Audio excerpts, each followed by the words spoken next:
तो चलो बच्चा लोग, कहाँ थे कल हम लोग? कहाँ थे? मैथ्स एंड फिजिक्स पर। सही कहा आपने, मैथ्स एंड फिजिक्स इसी पर आना है, तोड़ देना इसको। मैथ्स एंड फिजिक्स ये कुछ ज़्यादा ही हो गया।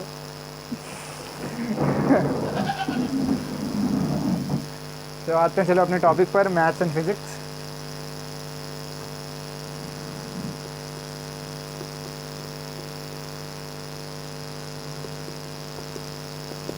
तो हम लोग कहाँ पर थे? Problem solving strategies. बकरे के साथ ना खेलो, पता है तुम उसकी जिगरी दोस्त हो, पिछले जन्म की दोस्त हो तुम दोनों। उसका परिश्रम पुनर्जन्म किसी और चीज़ में हो, कल इसका नया जन्म होने वाला है। तो आते हैं प्रॉब्लम सॉल्विंग स्ट्रैटेजीज पर, ठीक है। तो कल मैंने तुम्हें सब कुछ बता दिया था ना कि किस तरीके से क्या करते हैं हम लोग। हाँ वो भी कह रहा है, हाँ किस तरीके से हम लोग क्या करते हैं, ऐड करते हैं वेक्टर्स को अगर उनके कंपोनेंट दिए गए हैं। पता है ना कैसे उनका निकाला जाता है इंडिविजुअल मैग्नीट्यूड। जैसे ए वेक्टर कंपोनेंट दिए तो ए वेक्टर का मैग्नीट्यूड कैसे निकालते हैं? बिल्कुल सटीक। ऐसा क्यों था ये भी मैंने तुम्हें बताया था, क्योंकि कंपोनेंट्स होते हैं उसके वो, तो हम लोग उसका एक्सेस करते हैं। दो वेक्टर का सम होता है, इधर वाला है हाइपोटेनस, तो इसलिए हमने उसका स्क्वायर करते थे साइड का। बताया था ये मैंने पूरा फॉर्मूला। देखो सिर्फ फॉर्मूला रटना ही मकसद नहीं होगा, मकसद क्या भी होगा, फॉर्मूला कैसे बना, बहुत ज़रूरी बात है भाई। तुम फॉर्मूला रट ले, काम खत्म तुम्हारा। कहोगे अरे भैया हम तो पेलम पेल पेपर लाए, नंबर लाए पड़े, पर किस दिन फॉर्मूला लाने पूछ दिया, बैठे मुँह उठाकर। तो फॉर्मूला लाना पता है ना तुमको। आखिरी दिन तुमसे फॉर्मूला बनाना भी तुमसे करवाऊंगा मैं, जो भी फॉर्मूले तुमने पढ़े हैं उनको कैसे बनाए मैंने, आखिरी दिन वो होगा, ठीक है। तो आते हैं अपने क्वेश्चन पर। मैंने कल तुम्हें क्या क्वेश्चन दिया था अभिषेक? अगर हमारे पास A1 क्या है, A1 का मैग्नीट्यूड 3 है। अरे ये नहीं, A2 का मैग्नीट्यूड 5 है। कल मैंने लास्ट क्वेश्चन दिया था, कहा था ये लोग करके लाओ घर से। A1 का मैग्नीट्यूड क्या था और A2 का, और हमें क्या पता था? Is equal to 5। हमें क्या ढूंढना था? सही से बताना, हमें ढूंढना क्या था? किसका रिजल्टेंट? क्या रिजल्टेंट ये तो बताइयो मालिक। लाओ दिखाओ दिखाओ, छोड़ तुम, तुम्हारे बस का नहीं है। क्या ढूंढना था? A1 A2 का क्वेश्चन तुमने समझ में आया तो सॉल्विंग कैसे करोगे? वो भी कह रहा है हाँ।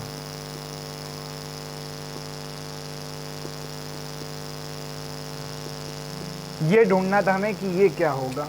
पकड़ो, तुम कल इसको सॉल्व कर रहे, दिखाओ जरा तुम सॉल्व के करके लाए हो, किसी की वैल्यू निकाली है तुमने।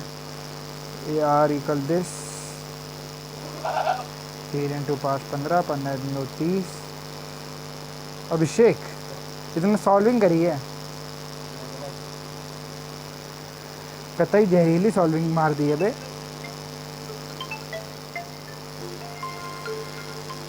कंपनी तो हमें याद करेगा और याद तुम कर सकते हो, दे तो तुम। चलो इधर आ, तुमने बहुत अच्छा प्रॉब्लम सॉल्व करी, गर्व है मुझे इस बात पर आधे में तुमने लेडी कर दी। आधे के बाद, आधे ज़्यादा अच्छा करा है पर आधे के बाद तुमने गिरा दिया अपने आप को। चलो कैसे करना है मैं बताता हूँ। ये क्वेश्चन थोड़ा, ये था तुम्हारा JEE मेन का 2019 का क्वेश्चन।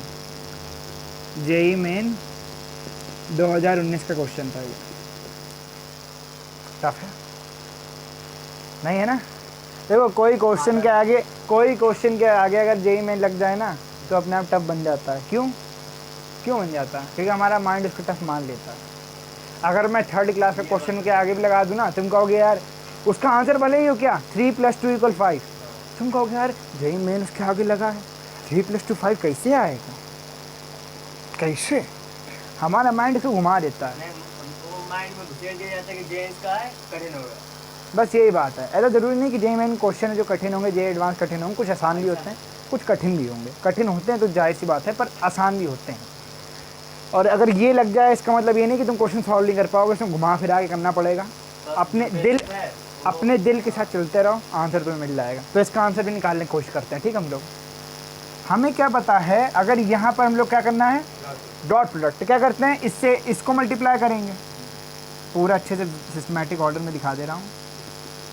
इससे डॉट प्रोडक्ट करेंगे किसका? 3A1 का, ठीक। फिर माइनस करेंगे क्या, 2a1 plus 3a2, 2 dot product 2a2। कोई दिक्कत इसमें लगी तुम्हें? मैंने इस चीज़ से इसको मल्टीप्लाई कर दिया, फिर माइनस कर दिया इससे इसको डॉट प्रोडक्ट करके, कोई दिक्कत लगी? अब आगे आते हैं हम लोग, अब इसको उससे मल्टीप्लाई करें डॉट प्रोडक्ट, इससे इसको डॉट प्रोडक्ट, जैसे हम लोग ने बड़े से करा फिर इसको करेंगे, तो क्या आया 2a1, ऐसे लिख रहा हूँ मैं, 6 आएगा पता है, 3 × 2 6 आएगा पता है, पर अच्छे से लिख रहे हैं सिस्टमेटिक वे में। फिर घर जाके तुम कही दो अरे भैया 6 कैसे आ गया, इसमें मैं 9 लिख दिया डायरेक्ट, ठीक है तुम्हारे इसके लिए। और 2a1 और 2a2 क्या आएगा, 4a1 डॉट प्रोडक्ट, ठीक। कोई दिक्कत लग रही है अभिषेक? माइनस लगा इधर 6a2, ठीक, कोई दिक्कत? हाँ या ना? अब डॉट प्रोडक्ट का फॉर्मूला क्या होता है, a डॉट प्रोडक्ट b का ab cos थीटा, कोई दिक्कत? इधर आ जाते हैं, यहाँ पर क्या है हमारा, a हम लोग का a1, b क्या है यहाँ पर a1, ये तो स्केलर्स है ना, इनका तुमने मल्टीप्लाई कर दिया, कोई मतलब नहीं। जो इन प्रोडक्ट्स का, जो वेक्टर्स का रिजल्टेंट आएगा उसका 6 टाइम्स होगा ये तुम्हारा, इसका ये गुना 6 गुना होगा जो इनका स्केलर प्रोडक्ट आएगा, समझ गए? पर हमें किसका क्या स्केलर प्रोडक्ट करना है, सिर्फ वेक्टर्स का, समझ गए? तो a हम लोग का क्या है a1, b क्या है a1, a1 रख दो, a1 इनका मैग्नीट्यूड ही तो है वो, सॉरी इसको का ऐसे लग दे रहा, ठीक, उनका मैग्नीट्यूड जो है वो, कोई दिक्कत? कॉस थीटा, थीटा मतलब एंगल दोनों बीच का, तो एंगल क्या है दोनों बीच का, a1 का, a1 और a1 के, हाँ क्या हो, क्यों? क्योंकि वो दोनों सेम ही है, तो इन्होंने कहा cos 0, ठीक। सिमिलरली आगे बढ़ते हैं cos 0, सिमिलरली आगे बढ़ते हैं हम लोग 9, अभी इसका हमें एंगल नहीं पता, हमें क्या पता है, सिर्फ a2 a1 इनका जो मैग्नीट्यूड है, ठीक। cos थीटा इनके बीच का जो है थीटा हमें नहीं पता। आगे आते हैं 4, इसका भी एंगल नहीं पता। एक चीज़ बता सकते हो क्या, ये a1 a2 a1 के बराबर है? हाँ, स्केलर प्रोडक्ट की प्रॉपर्टी होती है कि अगर तुम दो सेम वेक्टर का कर रहे हो, अगर तुम स्केलर प्रोडक्ट, तो तुम उनको आगे पीछे लिख सकते हो। हाँ, स्केलर प्रोडक्ट अगर कर रहे हो तो उनको तुम आगे पीछे लिख सकते हो, वेक्टर प्रोडक्ट में नहीं कर सकते। वेक्टर देखो, स्केलर प्रोडक्ट में क्या है, मतलब डॉट प्रोडक्ट में अगर तुम a1 a2 लिखा, ठीक, तो तुम उसको कैसे लिख सकते हो, a2 डॉट प्रोडक्ट a1, पर अगर a1 क्रॉस प्रोडक्ट a2 लिखा है तो तुम लिखोगे इसको उल्टा करके, अगर लिखना है तो यहाँ माइनस लग जाएगा। जैसे आई जे जब करते तो क्या आता है, पर जे आई करोगे तो माइनस के, बिल्कुल सटीक समझ में आ रहा है? यहाँ पर ऐसा क्यों होता है, इक्वल मैं बता चुका हूँ वीडियो में, तुमने देखी नहीं, फिर से बता दे रहा हूँ। फॉर्मूला क्या होता है, ए बी कॉस थीटा, इसमें अगर कॉस थीटा एंगल आएगा a1 a2 का एंटी क्लॉकवाइज, तो a2 a1 का क्या होगा, उससे बड़ा वाला 360 माइनस थीटा, ठीक। अब 360 माइनस थीटा क्या होता है, कॉस 360 माइनस थीटा थीटा के बराबर होता है, कॉस, हाँ प्रॉपर्टी है इसकी, माइनस इक्वल इसके बराबर होता है, तो इस वजह से ये दोनों बराबर है। पर इसमें क्या होता है, साइन थीटा किसके बराबर होता है, माइनस 360 माइनस थीटा के, साइन थीटा तुम्हारा बराबर किसके है, माइनस sin 360 माइनस थीटा, तो इसीलिए यहाँ पर माइनस लग जाता है। कोई दिक्कत लग रही? इसी बस एंगल की वजह से इनका ये प्रॉपर्टी है, समझ गए, ध्यान रखना। तो ये मैंने कहा अगर मैं इसको हटा कर इसको बाद में एक्सपेंड करें, भाई ये सेम है, ये दोनों सेम है, इन दोनों को मैं ऐड कर दे रहा हूँ, 9 माइनस 4 कितना आएगा, 5, तो 5 a2 डॉट प्रोडक्ट a1, समझ गए? इसको एक्सपेंड करके भी कर सकते थे प्लस, मतलब कि a1 a2 cos theta, a1 a2 cos theta, उसके बाद कर सकते थे, ऐसे कर लो। बात एक है क्योंकि हमें प्रॉपर्टी दी गई है, अगर यहाँ पर क्रॉस प्रोडक्ट होता तो हम लोग को ये वाली प्रॉपर्टी लगानी पड़ती, यहाँ पर माइनस यहाँ प्लस हो जाता, माइनस। अब इसका क्या आएगा तुम्हारा, आगे बताओ, अब हाँ पूरा फॉर्मूला तो बता दिया करो गुरु मेरे, a2 प्रोडक्ट, उसके बाद a2 का मैग्नीट्यूड, फिर उसके बाद cos 0, जीरो, क्योंकि एंगल दोनों का जीरो। अब आते हैं आगे, कॉस जीरो की वैल्यू 1, तो यहाँ पर हमें क्या मिला, A1 स्क्वायर, A1 इनका मैग्नीट्यूड का स्क्वायर साइन लगा दिया, समझ में आ जाए। फिर उसके बाद आते हैं 5A2 का मैग्नीट्यूड, A1 का मैग्नीट्यूड कॉस थीटा, जो एंगल इन दोनों के बीच का है A1 A2 के, पता नहीं है अभी ढूंढना पड़ेगा।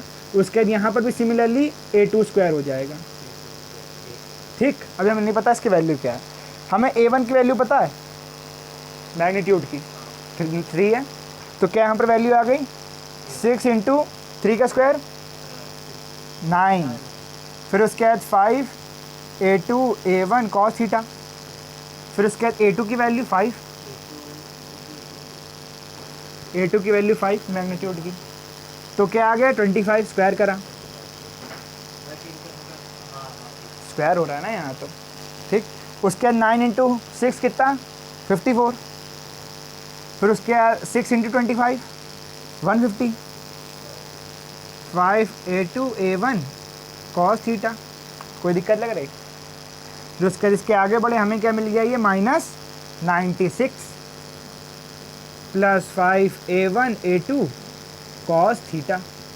अब हम लोग को अगर इक्वेशन सॉल्व, A1 A2 भी दिया गया, इसको भी वैल्यू पुट कर दें, -96 plus 5 into 3 into 5 cos theta, हमें क्या मिल गया, -96 25 75 कॉस थीटा, ये हमें मिल गई वैल्यू। अब हमें इसको सॉल्व करने के लिए सिर्फ क्या चाहिए, कॉस थीटा, मतलब थीटा एंगल चाहिए। वो कैसे निकलेगा, इसको नोट कर लो या ना करो, वीडियो कर नहीं वीडियो में नहीं करना, अभी करना, तो वीडियो में कौन देखता ही हो वीडियो भी जाकर। ठीक है, इधर कर दे रहा हूँ मैं, ये तब तो पता ही ना तुम्हें। हाँ ठीक। हमें क्या दिया गया है, A1 प्लस A2, यहाँ पे क्या है, नीचे देखो, क्वेश्चन मार्क के नीचे क्वेश्चन मार्क, उसके 2A1 माइनस 2A2। ठीक, अब हमें क्या पता करना है, सिर्फ इसका theta, cos theta. Cos theta कब आ सकता है रिजल्टेंट में, या हमें कोई भी सिन थीटा भी मिल रहा है, हम लोग सिन थीटा से कॉस थीटा नहीं निकाल सकते, निकाल लेंगे।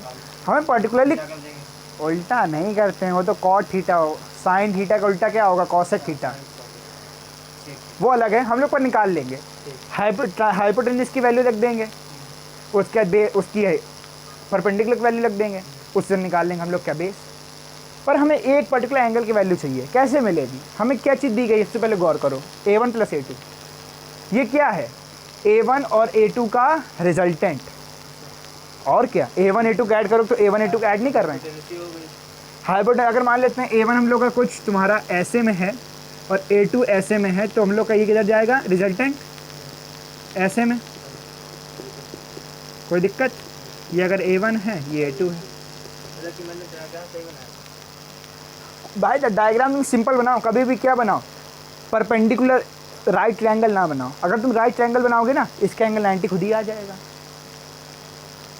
राइट ट्रायंगल कभी ना बनाओ, बिल्कुल ऐसा सिंपल बनाओ, कहा था कोई सा। ऐसा तो कोई सॉल्व ही ना कर पाए। नहीं मैंने कहा किया था ना बात, ये हम लोग का एंगल निकालना थीटा, और ये क्योंकि ये दोनों बीच का एंगल है, हम लोगों ने पीछे नहीं कर दिया उसको। कोई दिक्कत लग रही है अभिषेक, बता दो। नहीं, एंगल तुम्हें पता हम लोग क्यों निकालते हैं, क्योंकि उसको बाहर बढ़ाएंगे तो दोनों की, ये और ये एक ही एंगल है ना, कौन सा, ये इस वाले, हाँ ये तो ये नहीं, ये तो अलग है, ये तो अल्फा हो गया। कैसे होगा ये, अगर हम A1 A2 को ऐसे बनाते हैं तो ये कहाँ जाएगा, ऐसे में रिजल्टेंट, तो ये एंगल जो ये वाला है वो होता है ये, और थीटा क्या है ये, समझ गए, कोई दिक्कत नहीं है। दिक्कत तो बहुत आती है, नहीं पर कही देते हैं। करेंगे तब आएगी ना, अभी समझा रहे तो आ रहा है। थोड़ा हल्का ध्यान देने पर इसे समझ में आ जाएगा। तो हम लोग आगे आते हैं अपने टॉपिक पर, हमें थीटा पता करना है, थीटा हम लोग को पता करना है, ठीक है। तो हम लोग थीटा कैसे पता करेंगे, सिंपल है, रिजल्टेंट हम लोग का फॉर्मूला क्या होता है रिजल्टेंट का, आर स्क्वायर क्या है, A square plus B square plus 2ab cos theta. कोई दिक्कत, कोई शक नहीं, शक। आगे आते हैं, हमें आर स्क्वायर की वैल्यू दी गई, मतलब इनके रिजल्टेंट के A1 प्लस A2 क्या तो 5 का स्क्वायर, ए स्क्वायर की वैल्यू क्या है हम लोग का, A1 है, तो A1 की वैल्यू है 3 का स्क्वायर, बी क्या दिया गया हम लोग को A2, A2 की वैल्यू 5 का स्क्वायर, बहुत अच्छे। अब 2 इंटू क्या ए क्या हम लोग का A1, A1 की वैल्यू, बी की वैल्यू मतलब A2, कॉस थीटा पता नहीं। अब इससे क्या तुम कॉस थीटा नहीं निकाल पाओगे? तुमने अपनी कॉपी में यही चीज़ करी, मुझे अच्छा लगा था कि तुमने कुछ कोशिश करना, हाँ करी है ये, पर तुमने इसमें भी मैस कर दिया है। क्या मैस कर दिया मैं बताता हूँ। तुम यहाँ तक तो पहुँच गए थे सही, पर तुम यहाँ पर 25 नहीं रख पाए थे इसकी वैल्यू रिजल्टेंट की, आर पे ही अटके रहे थे ना, और इसीलिए तुमने ऊट पटांग वैल्यू निकाल ली। अगर तुम रिजल्टेंट को मतलब समझ लेते क्वेश्चन क्या है, क्या रहा, वो A1 प्लस A2 क्या रिजल्टेंट तो होगा ना A1 का। ये नहीं समझ पा रही रिजल्टेंट है। हाँ बस लेकिन दिया सही था कि ये हाइपोटेनस है। हाँ, ये बिल्कुल सटीक करा था। हाइपोटेनस भी कह सकते हैं थ्री साइडेड ट्राइंगल की। हाइपोटेनस तब होगी जब वो राइट ट्राइंगल है। हाँ लेकिन जनरली इसको कहो थर्ड साइड। समझ गए? बहुत अच्छा लगेगा। और उल्टे डायरेक्शन में इधर जा रहे हैं तो इधर जाएगी। मैं परसों भी ये चीज़ बता चुका था शायद से, कि अगर दो साइड एक ही ऑर्डर में है तो दूसरा जाता है उल्टे ऑर्डर में। ठीक, इधर आते हैं। 25 से 25 गया, -9, 9 को उधर भेज दिया। सिंपल मैथ में कोई दिक्कत नहीं है। फिर उसके बाद 2 इंटू 3 इंटू 5 नीचे फेंक दिया। कॉस थीटा, कोई दिक्कत लगी? बहुत तेज तेज कर दिया मैंने। नहीं कोई दिक्कत ठीक है, 3 से 3 गया, 9 गया, कितना आ गया तुम्हारा? Cos theta equal -3/10। कोई शक? तुमने यहाँ तक निकाल लिया था। बस कॉस थीटा क्यों नहीं रख पाए? क्योंकि तुम 25 नहीं था। नहीं किया था ना मैंने। ये सब तुम्हें लग रहा है बहुत बड़ी चीज़ है। ये तुम्हें लग रहा है बहुत बड़ी चीज़ है। ये लग तो रही होगी बड़ी चीज़ है सॉल्विंग, सॉल्विंग। और इसी में गड़बड़ होता है। इसमें गड़बड़ होता है। देखो अभिषेक, बस ये में कुल मिला के बात होती है प्रैक्टिस की। जितना तुम प्रैक्टिस रगड़ोगे उतना तुम्हें समझ में आता रहेगा तरीका। अब पहले तुम्हें मैग्नीट्यूड निकालना नहीं आता था, अब तुम महारत हासिल हो चुकी, हो ही भी नहीं महारत हासिल, पर तुम्हें ये पता चल चुका कि किस तरीके से निकलता है वो। हाँ बताएं। अब प्रैक्टिस सही कर रहा हूँ, प्रैक्टिस नहीं है। कल मैं निकाला था, निकाल लेता। हाँ, लेकिन तुमने वैल्यू गलत रख दी, नहीं, मतलब स्क्वायर गलत करा था, ऐड गलत कर दिया। वो भी हुआ, वो भी गलती थी। हाँ। और ये नहीं पता, मतलब कि भूल गए थे कि ड्रॉप में कैसा होता है। और ये रिटेंशन पावर तुम्हारा सही नहीं आ रहा ना, मतलब रिटेंशन मतलब याद करना कि तुमने सीखा क्या। हाँ। रिटेंशन पावर वो धीरे धीरे सही हो जाएगा, उसकी फिक्र ना करो अभी तुम। और मतलब एक क्रॉस प्रोडक्ट भी तरीका कैसे करते हैं, धीरे धीरे सही होगा अभिषेक। अभी अगर नहीं हो रहा है तो डिमोटिवेट ना होना। पर देखो तुमने इतनी प्रोग्रेस करी है, बहुत अच्छी बात। पहले तुम इतना सॉल्व नहीं कर पाते, सोच सकते थे, इतना कर सकते थे। कोई भी कर सकता है, मुझे पता है। अगर चाहे, तुमने कोशिश करी और तुम्हारा हो रहा है। डिस्ट्रीब्यूटिव लॉ कुछ नहीं है, मैंने बताया था वीडियो में एक, बता चुका, तुम नहीं आए थे। कुछ नहीं है, उसमें से हम लोग डिस्ट्रीब्यूट करते हैं। डिस्ट्रीब्यूटिविटी मतलब ये, अगर मेरे पास 2 ऐड लिखे हैं तो मैंने इस वाले को डिस्ट्रीब्यूट कर दिया इस पर, मतलब 3, इसको डिस्ट्रीब्यूटिव लॉ कह देते हैं। मैं खुद इसको याद नहीं रखता हूँ, पर उसने जब कल कहा तो मुझे याद आया हल्का सा। ठीक है, अब हम लोग कॉस थीटा मिल चुका है, वैल्यू रखते हैं कॉस थीटा की। ये तो उस समय बता देते हैं जब मैथ में हाँ मैं बता वो डिस्ट्रीब्यूटिव मतलब ही यही है, डिस्ट्रीब्यूट करना, बांटना। ठीक है, हम लोग इधर आते हैं। अब कॉस थीटा पता चल चुका है। -96 में क्या करना है हमें, इसको इधर इक्वेशन ले आते हैं। -96 + 75 इंटू -3/10 कॉस थीटा की वैल्यू। कोई दिक्कत लग रही है? नहीं लग रही है। अब यहाँ देखो 10 से ये कटेगा तुम्हारा 75, वो 7.5 आ जाएगा। कैसे कटेगा? अरे 75 को अगर तुम 10 से डिवाइड करोगे तो 7.5 ही तो आएगा, तो 0 लगा दोगे ऊपर। ठीक, उसके बाद -96 7.5 इंटू 3 कितना होगा? 7.5 इंटू 3, 7.5 7 इंटू 3 कितना? 21, 5 इंटू 3 15, 22.5, 21 में 51.5 ऐड कर दो, 22.5। ठीक, हाँ तो रख तो रहे हो तुम। ठीक है, अब इसको ऐड कर दो, कितना आएगा? -118.5 आंसर।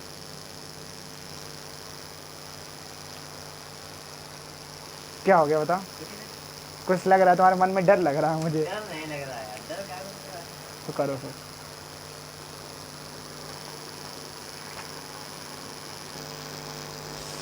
तो हम लोग ने जेई में 2019 से क्वेश्चन पल भर में तो नहीं करा, पर समझाने के लिए 10 पल ज़्यादा भर में कर लिया, और ये बहुत अच्छी बात है कि हम लोग ने करा और समझ में भी आ गया ना तरीका। अब आगे बढ़ते हैं हम लोग।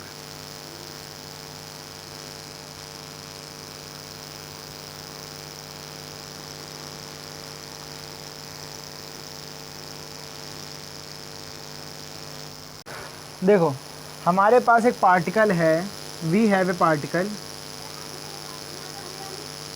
We have a particle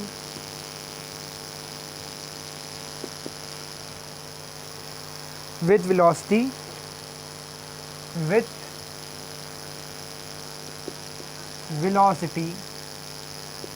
vector. Velocity मतलब पता ही है, स्पीड विद डायरेक्शन, एक ही डायरेक्शन में जा रहा है वो, ठीक। Is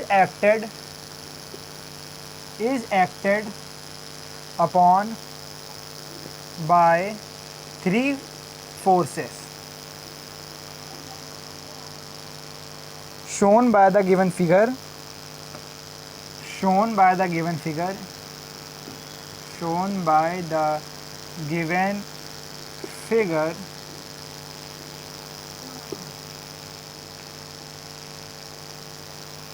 what will happen to the velocity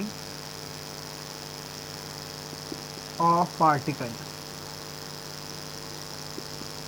पहला ऑप्शन it will increase,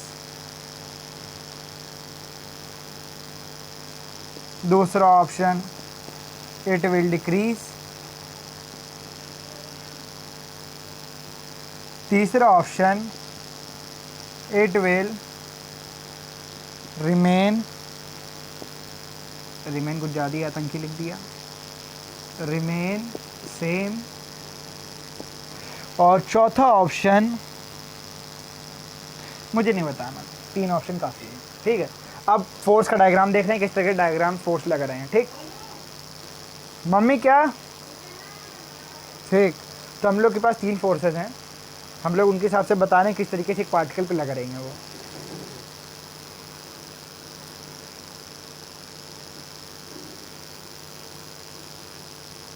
मान लेते हैं ये वेक्टर तुम्हारा P है, ये Q है, ये R है। अब बताओ अगर इस तरीके से एक पार्टिकल में फोर्स लगा रही हैं 3 फोर्सेस, तो उसका रिजल्टेंट होगा, जो भी रिजल्टेंट होगा उसी डायरेक्शन में उसकी वेलोसिटी बढ़ेगी। अब अगर रिजल्टेंट जो इसके आएगा उस हिसाब से वेलोसिटी बढ़ेगी, तो इसका रिजल्टेंट क्या आएगा हमें ढूंढना पड़ेगा। तो ढूंढो, बताओ क्या इसकी वेलोसिटी चेंज होगी पार्टिकल की। फिर क्वेश्चन एक बार बता दें। हाँ, नहीं होगा क्यों क्यों नहीं चेंज होगी?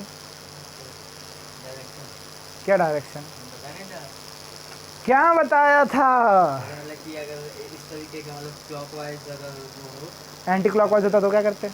वो एंटी क्लॉकवाइज और क्लॉकवाइज मतलब कि एक ही डायरेक्शन में तो सारे प्रूव करो, प्रूव करना करो, कोई बात है, करेंगे, भरोसा रखना, करो प्रूविंग। नोट कर ले। नोट कर लो, नोट ही तो करना था, बच्चा जितनी और नोट ही क्या करना बाकी। नोट नोट नोट कर लो। क्वेश्चन एक क्वेश्चन फिर समझा दें, फिर बता रहा हूँ मैं। मान लो भाग रहा हूँ, ठीक है, वी वेलोसिटी पर सीधे बिल्कुल, ठीक है, गचक गचक भाग रहा हूँ। उसके बाद मुझ पे 3 फोर्सेस लगती हैं, मुझ पे 3 फोर्सेस लगती हैं, ठीक है। मान लेते हैं मैं हूँ, ठीक है, ठीक है, मैं भाग रहा हूँ एक डायरेक्शन में, ठीक है। अब मुझ पर एक फोर्स लगती है ऐसे में, क्यों, एक लगती है फोर्स ऐसे में, एक फोर्स लगती है ऐसे में। इसको अगर तुम इधर उठा दो, इसको तुम पीछे रख दो, तो ये ट्रायंगल बन जाएगा। मुझ पे 3 फोर्सेस लगती हैं।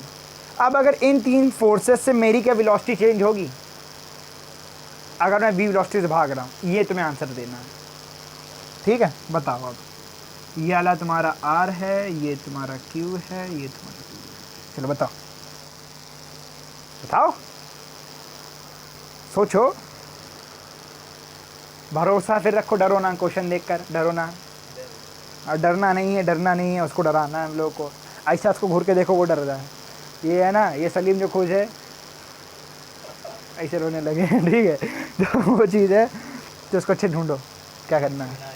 अरे ठीक है, तुम इधर आओ क्वेश्चन पर। कुछ नहीं पॉज करना, सॉल्विंग मारो।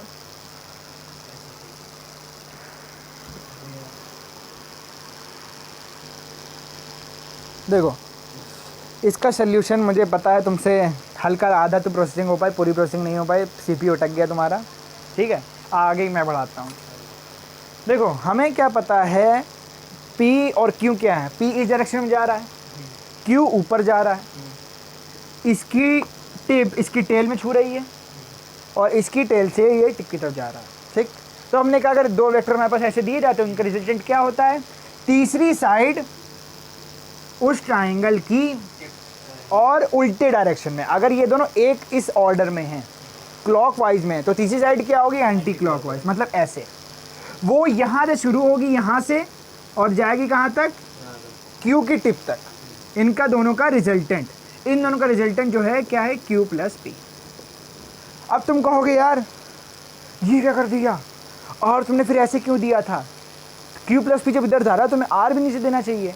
तो यहाँ पर मिसकंसेप्शन सबसे ज़्यादा यही होता है कि आर हमारा रिजल्टेंट है। लोग ये समझ लेते हैं आर हमारा रिजल्टेंट है क्यू और पी का, तो ये हम लोग का रिजल्टेंट आर इधर आ गया है, और जब क्यू और पी को ऐड करो तो इधर आ रहा है, मतलब हमारा डायग्राम गलत है। लोगों का मिसकंसेप्शन हो जाता है, तो इसको कैसे दूर करने बताता हूँ। देखो यहाँ पर आर क्यू पी कोई रिजल्टेंट नहीं, किसी दोनों का सम नहीं है, ये इनकी इंडिविजुअल आइडेंटिटी है। बताओ, क्योंकि जैसे कोई बंदा भाग रहा है तो उसकी जायज़ बात है कि एक डायरेक्शन में भागेगा, वो तो भाग रहा है आगे, तो जायज़ बात है जाएगा अंदर। हाँ वो तो मैं समझ नहीं आ रहा है, मुझे नहीं लग रहा है समझ नहीं, मुझे लगा ही नहीं समझ में आया है, तभी बताऊँगा मैं। देखो सुनो, मैंने कहा कि ये क्यू पी और आर जो हैं इनकी इंडिविजुअल आइडेंटिटी है। ये क्या है, तीन force. A particle moving with velocity v is acted upon by three forces। मैंने ये तो नहीं कहा कि टू फोर्सेस और एक रिजल्टेंट आ रहे हैं दोनों का, मैंने कहा कि मेरे पास दो फोर्सेस, तीन फोर्सेस हैं जो ऐसे पर्टिकुलर डायरेक्शन, मतलब एक डायग्राम बना रही इस तरीके का।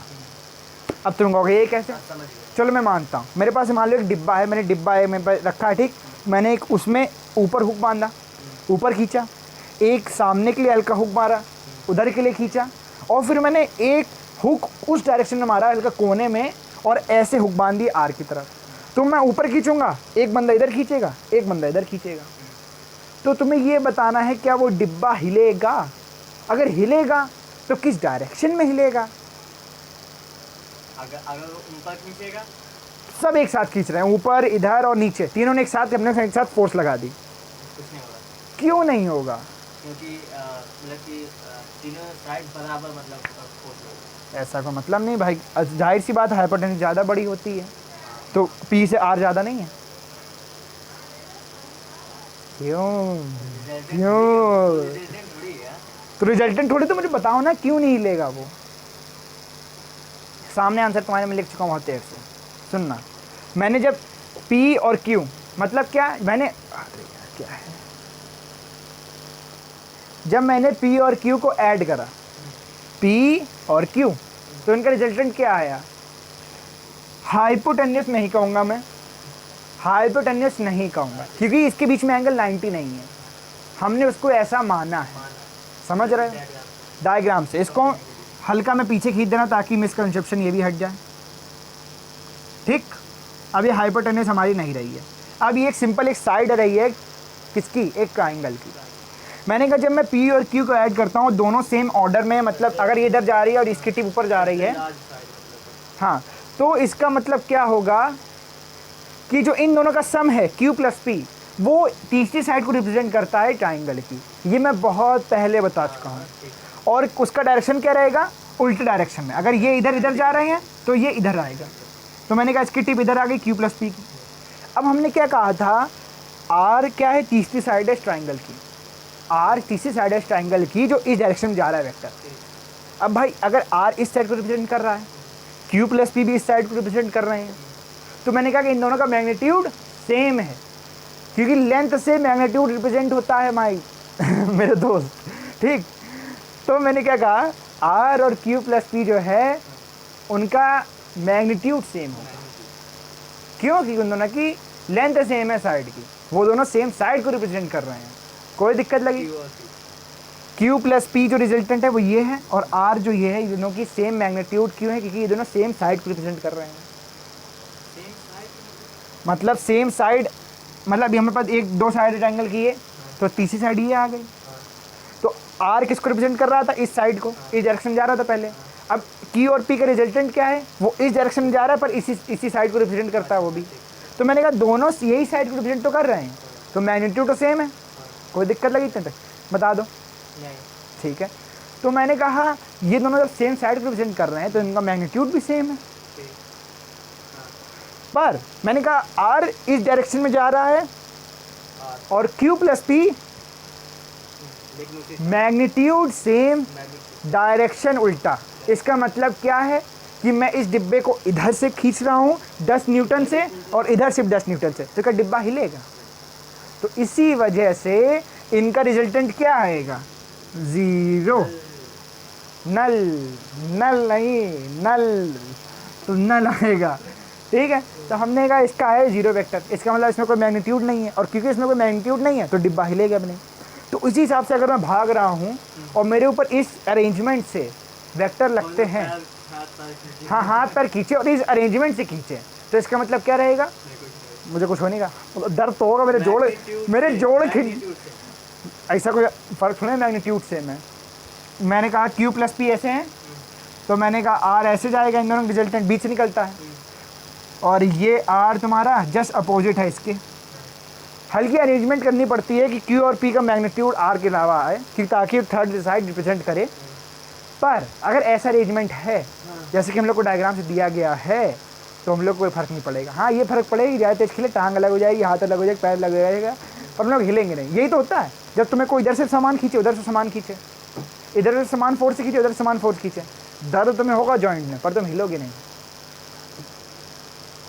सिमिलरली वही क्राइटेरिया यहाँ पर भी लगा। इसको सॉल्विंग कैसे करेंगे? देखो सिमिलरली हम लोग को ये लिखना होगा कि अरे एक मिनट, हाँ, तुम्हारा resultant of P plus Q represent the third side in the opposite direction, in the anti-clockwise direction, which is the vector which goes from this point to this point. इनको तुम नाम दे देना OPQ, ये जाएगा ऐसे में।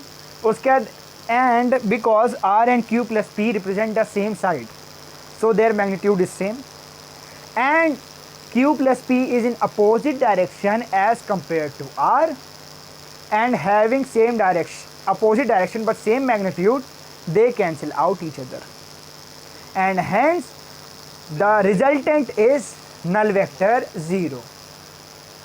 Hence the velocity of the particle will remain the same, my बच्चा। ठीक है, हो गया, सॉल्व कर लिया। ये था तुम्हारा नीट 2019 का क्वेश्चन। ऐसे तुम लोग को नीट के लगवाऊंगा मैं। नहीं सही बात है, मतलब कि सॉल्व में नहीं आती, लेकिन आसान लगा। सॉल्व में नहीं आती लेकिन आता है। अंधी लग गई। अंधी नहीं आता। हाँ मतलब तुम्हें तरीका पता चल गया था क्या होता है था, तरीका पता। पर तुम्हारे मिसकॉन्सेप्शंस भी थे ना कि तुम्हारा R मैंने क्यों रिप्रेजेंट कर दिया उल्टे से। R एक अलग चीज़ है, हाँ मैं समझ गया। Q प्लस P एक अलग चीज़ है, ध्यान रखना है, इसको नोट करना है, कर लो वरना भेज दूंगा फ़ोन पर। बंद कर दो आज की क्लास खत्म 2 क्वेश्चन के साथ। आज के लिए समाप्तम। टन टना टन टन, कल आइएगा फिर करेंगे बम बम बम बम। चलो।